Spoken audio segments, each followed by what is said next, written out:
Good morning दोस्तों। ये सिक्का है इंडिया का और 1883 का है। आज से लगभग 150 साल पहले, जब गांधी जी खुद छोटा थे। और ये उस ज़माने का सिक्का है जब अंग्रेज़ों का इंडिया में हुकूमत था और पूरा वर्ल्ड में बहुत से कंट्री में उनका कॉलोनी था।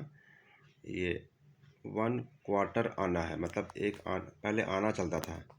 आपको पता होगा 1 रुपया को 16 आना कहते हैं, 8 आना को 50 पैसा।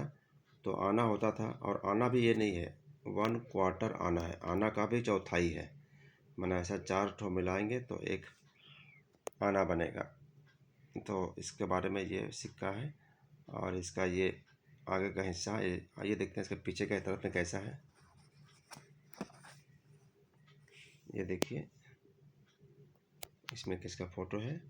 यस, विक्टोरिया रानी की फ़ोटो है। ये विक्टोरिया एम्प्रेस लिखा हुआ है। विक्टोरिया रानी को जानते होंगे, इसी के नाम से कलकत्ता में विक्टोरिया मेमोरियल भी है। चूँकि कलकत्ता पूरे इंडिया का कैपिटल था, और पूरे वर्ल्ड में जहाँ भी ब्रिटिश राज था, तो उस ज़माने में हर सिक्का में विक्टोरिया मेमोरियल, विक्टोरिया एम्प्रेस का यानी विक्टोरिया रानी का फ़ोटो होता था। तो विक्टोरिया रानी का फ़ोटो वाला सिक्का पूरी दुनिया में चलता था उस ज़माने में।